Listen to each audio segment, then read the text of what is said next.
सर्व दत्त परिवारास साष्टांग प्रणिपात. शुभप्रभात. दत्त माझा मी दत्ताचा. श्री दत्त प्रबोध. अध्याय 54. एकनाथा घरी श्रीहरी पाणी भरी. माऊलींनो, चॅनल आवडल्यास लाईक, शेअर व सबस्क्राईब जरूर करा आणि ऑडिओ शेवटपर्यंत ऐका. एकनाथ अत्यंत भगवत भक्त होते. साक्षात गोपीकृष्ण त्यांच्या घरी 12 वर्ष राबत होता. त्याच्या लीला आपण मागल्या अध्यायात ऐकल्या. आता या अध्यायात आणखी काही कथा ऐकू. संसारात राहून सरोवरातल्या कमळाच्या पानाप्रमाणे एकनाथ विरक्त होते. नीटनेटका संसार करूनही परमार्थ साधत होते. परमार्थ साधनेचा मार्ग भाविकांना दाखवत होते. भक्ती मार्गाचा प्रसार करत होते. नामघोषाचे महात्म्य भगवत भक्तांना पटवत होते. एकनाथांच्या मुखात सदैव श्रीकृष्ण हरीचा नामघोष असे. मग ते कुठल्याही कामात असोत, व्यापात असोत, हातानं काम करताना, पायानं चालताना, जेवताना, झोपताना केव्हाही त्यांच्या मुखात हरिनाम असे. दर आषाढी कार्तिकीला ते पंढरपुरालाही जात असत. रुक्मिणीपतीचं दर्शन घेत असत. पंढरपूर म्हणजे साधू संताचं माहेरघर होतं. अयोध्या, मथुरा, काशी, कांची, माया, अवंती नि द्वारावती या 7 मोक्षपुरांहूनही पंढरीची वारी श्रेष्ठ होती. येथला महिमा अद्भुत होता. इथं आलेला प्रत्येक भाविक जीवनमुक्त होत होता. अशा या पंढरीला एकनाथ गेले होते. त्यांनी डोळा भरून ते सावळं सुंदर रूप पाहिलं. त्यांना तिथं सर्वेश्वराचं दर्शन झालं. वाटेत हरिनामाचा जप करीत येत असताना त्यांच्या लक्षात आलं की आपल्या पाठोपाठ एक ब्राह्मणही बराच वेळ झाला येतो आहे. नाथांना आश्चर्य वाटलं. त्या ब्राह्मणाला नाथ ओळखत नव्हते म्हणून त्यांनी त्याला विचारलं, बाबा रे, तू माझ्या मागं का येतो आहेस? तुला तुझं गाव नाही का? तुझं नाव काय? नाथांचा हे प्रश्न ऐकून ब्राह्मण किंचित हसला आणि म्हणाला, नाथ, आपण माझ्या नावाचा सतत जप करीत निघाला आहात आणि नावात काय आहे? मी वैष्णव भक्त आहे. आपल्या सेवेत मला परमानंद लाभतो म्हणून आपल्या पाठोपाठ मी येतो आहे. बाबा रे, हरिनामाचा मला चाळाच आहे. तेवढ्यानं जर तू माझ्या मागोमाग येत असशील तर तू फसशील. कारण मी कुणालाच हाकारलं नाहीये. तो माझ्या मनाचा आवडता छंद आहे. नाथ, आपण मला हाकारलं नसलं तरी मी आपल्याबरोबर येणार. होईल तेवढी आपली सेवा करणार. नाथ, मला श्रीखंड फार सुरेख करता येतं, अगदी चंदनासारखं.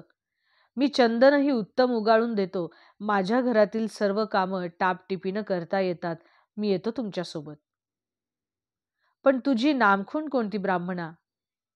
एकनाथांच्या ह्या प्रश्नानं तो ब्राह्मण पुन्हा हसला आणि नाथांना म्हणाला, नाथ, मी तुम्हाला मगाशीच सांगितलं ना, नावात काय आहे? तुम्ही कोणत्याही नावानं मला पुकारा. मी सदैव तुमच्या पाठीशी तुमच्या सेवेला उभा आहे. तसं नव्हे रे ब्राह्मणा, तरी तुझी नामखूण सांग. ठीक आहे नाथ, तुमचा आग्रहच आहे तर मला श्रीखंड्या म्हणा.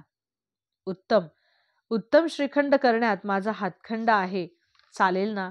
नाव श्रीखंड्या. श्रीखंड्या नाव ऐकून नाथांना हसू आलं, पण त्या ब्राह्मणानं नाथाचं मन जिंकून घेतलं होतं. तो नाथांच्या घरी राहून सर्व प्रकारची कामं करू लागला. कावडीनं पाणी भरू लागला. एकदा नाथांच्या घरी श्राद्ध होतं. श्रीखंड्यानं सगळी उत्तम तयारी केली. पंचपक्वान्नांचं भोजन रांधलं होतं. वाड्याचं अंगण झाडायला रोज एक महार आपल्या पत्नीसह येत असे. त्याची पत्नी गरोदर होती. श्राद्धाच्या दिवशीही ते दोघं वाडा झाडायला आली होती. वाडा झाडताना, अंगण साफ करताना त्या सुग्रास भोजनाच्या वासानं महारीण अस्वस्थ झाली. तिची त्या जेवणावर इच्छा गेली. ती नवऱ्याला म्हणाली, धनी, या वासानं जीव लई आतुरलाय. यातलं काही जेवायला मिळतंय तर काय बहार होईल. काय येडी का खुळी तू? आज नाथांच्या घरी पित्र जेवायची आहेत म्हणून बामण आधी जेवतील आणि मग त्यांच्या पानातलं राहिलं उष्टमाष्ट काय ते मिळेल. नवऱ्याच्या या उत्तरानं म्हारीण खट्टू झाली. पण नवरा बायकोतला हा संवाद माडीवर उभ्या असलेल्या नाथांनी ऐकला होता.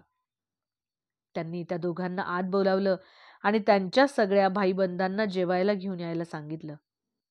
नाथांचं बोलणं ऐकून ती दोघंही हरकली. आपल्या जातीच्या सर्व लोकांना घेऊन जेवायला आली.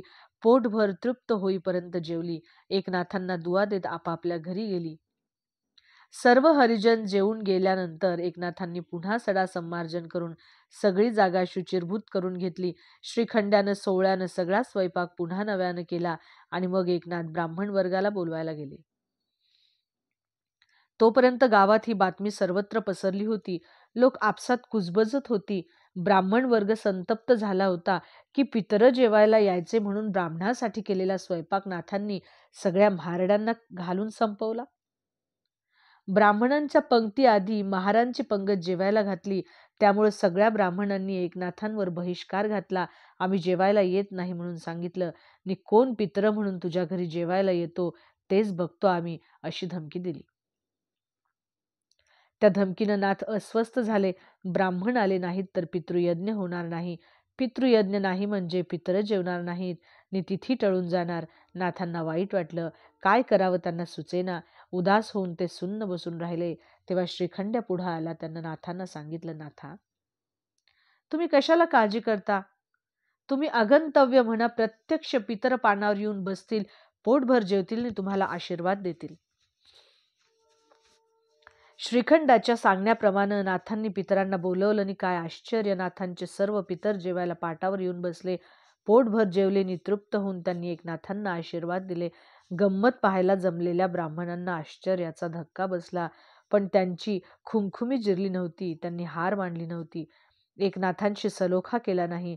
ब्राह्मण आपापल्या घरी निघाले होते तेव्हा वाटेत त्यांना एक महारोगी ब्राह्मण भेटला.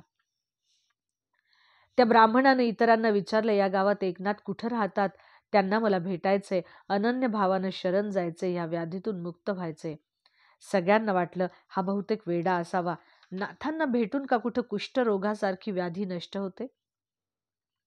काय तोंडाला येईल ते बडबडतो. पण त्यातल्या काहींनी मुद्दाम त्याला एकनाथांकडे पोहोचवलं आणि काय घडतं आहे हे पाहण्यासाठी ते लोकही त्याच्याबरोबरच एकनाथांकडे गेले. एकनाथांकडे पोहोचताच त्या ब्राह्मणानं नाथांना साष्टांग दंडवत घातला. त्यांचे पाय धरले नि विनंती केली की गंगेत स्नान करत असताना श्रीकृष्णानं मला दृष्टांत दिला की अनुष्ठान करून गंगेत स्नान करून तुझा कुष्ठरोग बरा होणार नाही. तू प्रतिष्ठानाला जा, तिथं एकनाथ राहतात. त्या एकनाथांना अनन्य भावानं शरण जाऊन त्यांच्याजवळ एका महाराच्या जेवणाचं पुण्य माग. त्यांनी ते पुण्य तुला दिलं की तू रोगमुक्त होशील. नाथ, माझ्यावर कृपा करा आणि मला ते पुण्य देऊन व्याधीमुक्त करा. त्या ब्राह्मणाचं हे मागणं इतर जमलेल्या महाभागांना मूर्खपणाचं वाटलं. महार भोजनाचा का कुठं पुण्य असतं?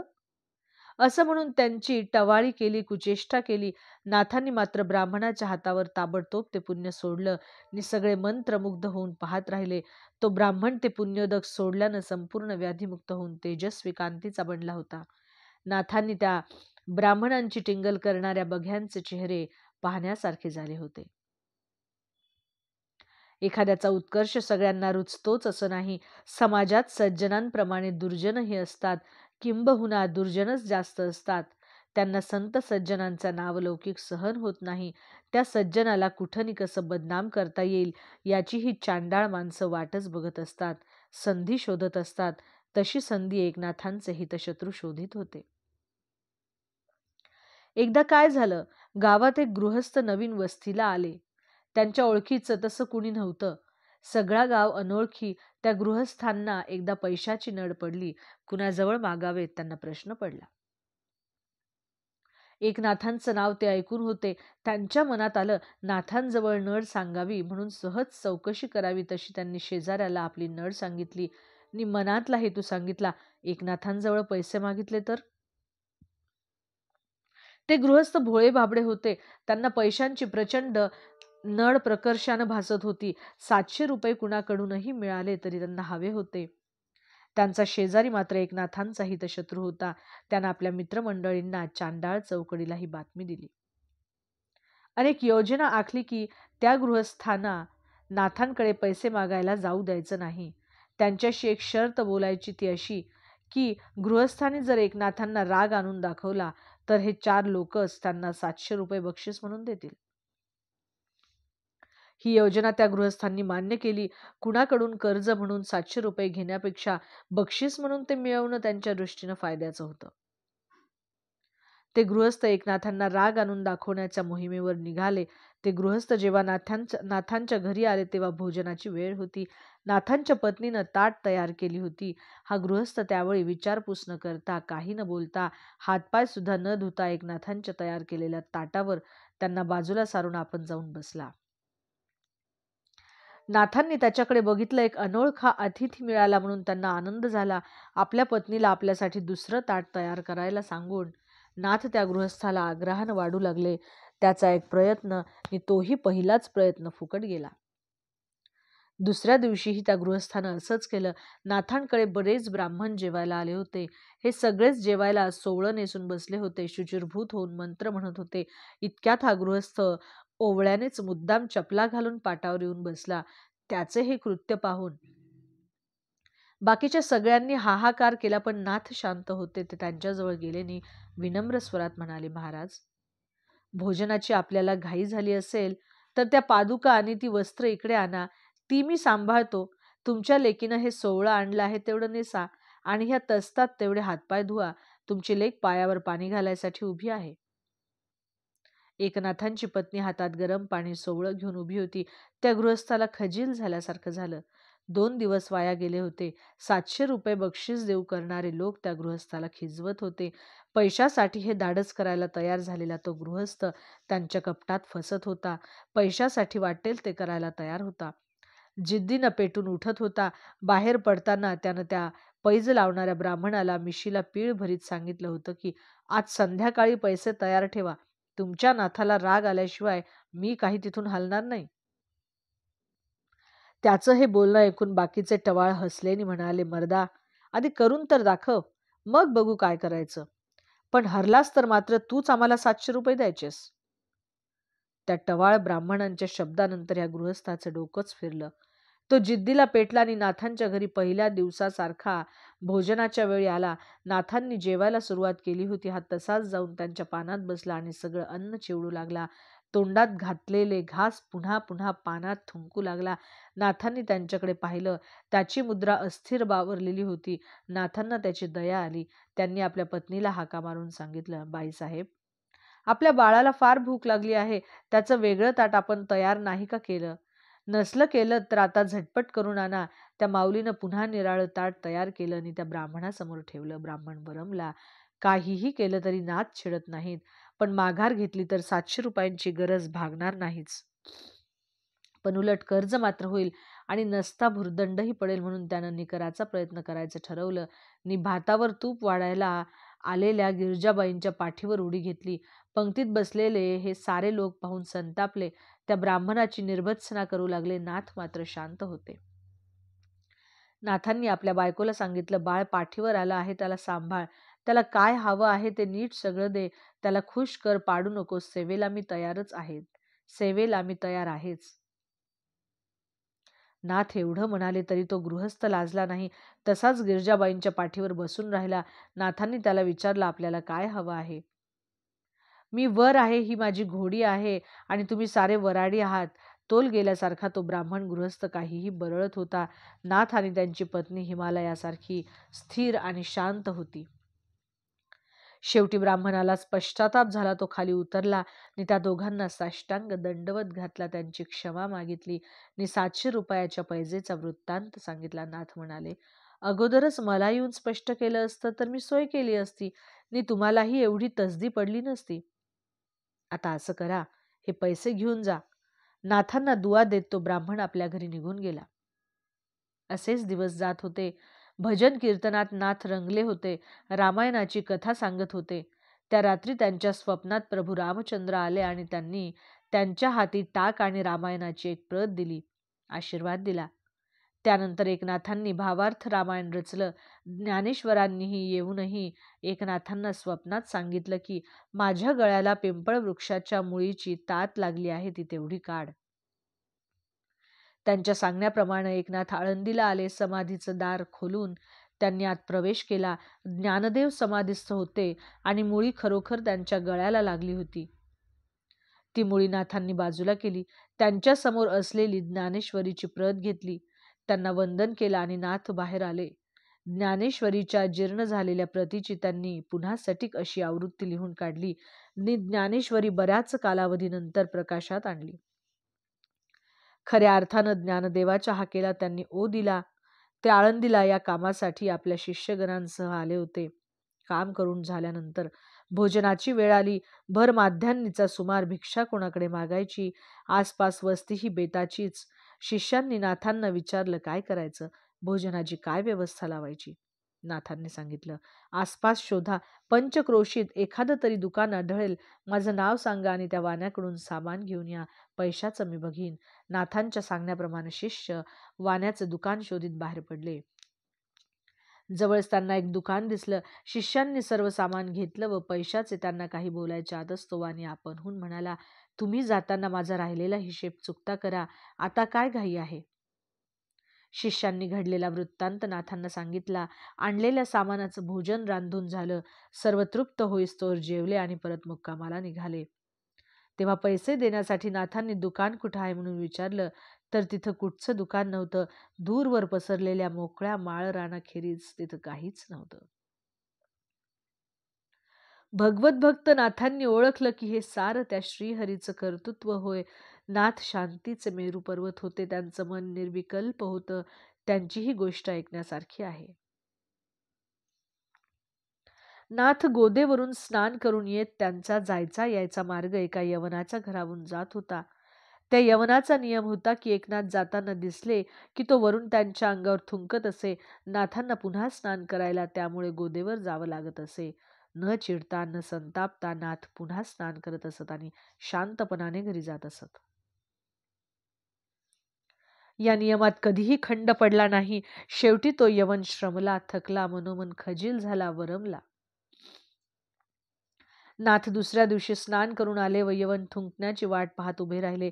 2 प्रहर त्या यवनाच्या माडीखाली नाथ तसेच तिष्ठत उभे होते. यवनाला लाज वाटली. तो खाली आला आणि त्यानं नाथांना साष्टांग प्रणिपात केला, त्यांची क्षमा मागितली. तो अनन्य भावानं नाथांना शरण आला. नाथ त्याला म्हणाले, अरे तू का पृथा खंत करतोस? तुझ्यामुळेच तर मी दिवसातून 4 वेळा गोदा दर्शन करत होतो. त्यामुळे तू त्यात वाईट वाटून घेऊ नकोस. तुझा नियम तू चालू ठेव. नाथांच्या ह्या शब्दानं तर तो यवन आणखीनच सद्गदित झाला. नाथांचे चरण धरून उपदेश द्या म्हणाला. नाथांनाही त्याची दया आली. त्यांनी त्या यवनाला उपदेश केला. निर्भय आणि स्वानंदी व्हायला शिकवलं. येता जाता त्याला बोध देऊन त्याच्या मनातले भेदाभेदाचे विचार उडवून लावले आणि शुद्ध भाव मनात ठसवला. तो यवनही नाथांना अतिशय मानित असे. मनोमन त्यांची पूजा करत असे. नाथांनी आपल्या घरी यावं आणि जेवावं असं त्याला फार वाटे. त्याने एकदा तशी इच्छा नाथांजवळ बोलून दाखवली. नाथांना मनातून हे पटेना, पण तसं नाथ बोलले असते तर ते त्यांच्या वागण्याला शोभण्यासारखं नव्हतं. बोलताना सगळ्यांना सांगायचं की भेदाभेद करायचे नाहीत आणि प्रत्यक्षात वावरताना मात्र भेद करायचा. हे नाथांना तत्वतः पटेना. त्यांनी खूप विचार केला आणि त्या यवनाच्या घरी जेवायला जाण्याचा निश्चय केला व त्याला येतो म्हणून सांगितले. यवनालाही फार आनंद झाला. त्यानं मेजवानीचा बेत केला. नाथ जेवायला आले. नाथांच्या उपरण्यात एक डुकराचं पिल्लू होतं. जेवायला बसताच ते नाथांच्या उपरण्यातून बाहेर आलं आणि त्यानं पानात तोंड घातलं. ते पाहताच तो यवन पानावरून उठला. अपशकुन झाला म्हणाला, जेवायला तयार होईना. नाथांनी त्याची समजूत घातली की अरे भेदाभेद मानायचे नसतात. आपण सारी एकाच देवाची लेकरं. हे डुक्कर काय, तू काय, एकाच देवानं निर्माण केली. मलाही त्यानं देवानंच घडवलं. आपण सगळी त्या एकतत्वी परमात्म्याची लेकरं. कुठलाही विकल्प मनात न आणता भोजनाला बैस. मुसलमान धर्मात डुक्कर निषिद्ध मानतात. यामुळे त्या यवनानं नाथांचा उपदेश मांडला नाही. तो भोजनाहून उठला. घरचा गृहस्थच पानावरून उठल्यानंतर नाथ तरी कसे बसतील. नाथही उठले आणि यवनाकडे भोजनाला बसण्याचा प्रसंग नाथांनी टाळला. अशा प्रकारे श्री दत्तप्रबोध ग्रंथातील 54वा अध्याय समाप्त. अवधूत चिंतन श्री गुरुदेव दत्त. दिगंबरा दिगंबरा श्रीपादवल्लभ दिगंबरा.